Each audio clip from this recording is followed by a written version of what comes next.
আজকে শেয়ার করব তরমুজের খোসা দিয়ে দারুণ একটা রেসিপি। আসসালামু আলাইকুম বন্ধুরা, কেমন আছেন সবাই? আশা করি সবাই অনেক ভালো আছেন। তো থাম্বনেল দেখে বুঝে গিয়েছেন আমি আজকে কি রেসিপি বানাবো। এভাবে যদি ফেলে দেওয়া তরমুজের খোসা দিয়ে দুর্দান্ত রেসিপি বানানো যায় তাহলে তো আর কোনো কথাই হবে না। এই রেসিপিটা ভাত, রুটি, পরোটা যেটা দিয়ে খান না কেন খেতে কিন্তু অসম্ভব মজার হয়ে থাকে। চলুন তাহলে রেসিপিটি শুরু করা যাক। এখানে আমি এক ফালি তরমুজ নিয়েছি আর তরমুজের লাল অংশটা আমি আলাদা করে নিচ্ছি। আলাদা করে নেওয়া হয়ে গেলে একটা ফিলারে দিয়ে আমি খোসাটাকে ছিলে নিব। চাইলে আপনারা কাজটা বটি দিয়েও করতে পারেন, তো আমি পিলার দিয়ে করে নিচ্ছি।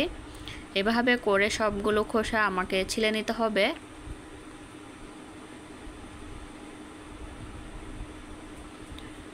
তো ভালোভাবে ছিলে নিচ্ছি খোসাটাকে, যেন কোনো সবুজ অংশ থেকে না যায়। তো সবগুলো খোসা আমি এভাবে করে ছিলে নিয়েছি। তো এবার একটা ছুরি দিয়ে চিকন চিকন করে কুচি করে নিতে হবে। যেভাবে আমরা আলু ভাজিটা করে থাকি, একদম চিকন চিকন করে ফলে নিলে রেসিপিটা খেতে অনেক ভালো হবে। তো এই যে আমি ঝিরিঝিরি করে কুচি করে নিয়েছি।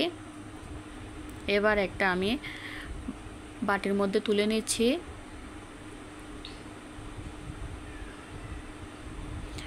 তো এবার মাঝারি সাইজের একটা আলু দিচ্ছি। আলুটাকে ভালো করে ছিলে নিচ্ছি। চাইলে আপনারা আলুটা স্কিপ করতে পারেন, আমার ভালো লাগে তাই দিলাম।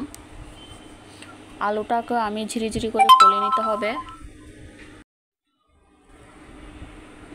তো সুন্দর করে আলুটাও কুচি করে নিয়েছি, ওই একই পাত্রের মধ্যে উঠিয়ে নিয়েছি। তো এবার ভালো করে ধুয়ে পানি ঝরিয়ে নিয়েছি।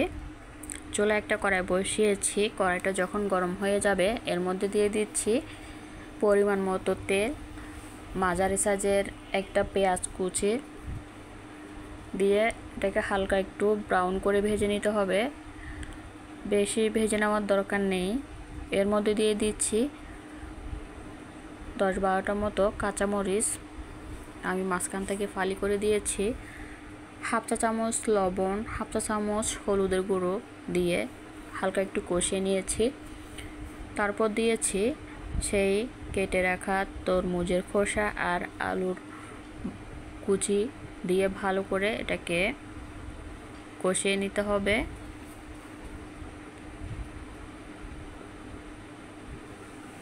তো ভালো করে কষিয়ে নেবার পর ঢেকে রান্না করে নেব 5 মিনিটের জন্য।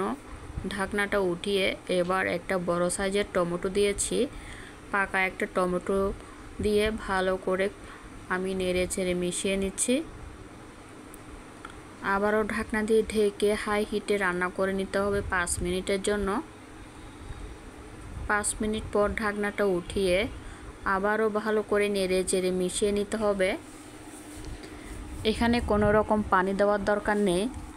তরমুজের খোসা থেকে পানিটা উঠবে, সে পানি দিয়েই কিন্তু আমাদের আলুটাও সেদ্ধ হয়ে যাবে আর ভাজিটাও কিন্তু একদম রেডি হয়ে যাবে।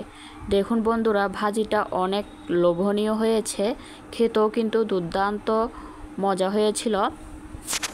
এইভাবে করে আপনারা বাসায় একবার হলেও ট্রাই করবেন। আর বাসায় ট্রাই করার পর আমাকে কমেন্ট করে জানাতে ভুলবেন না রেসিপিটা আপনাদের কেমন লাগলো।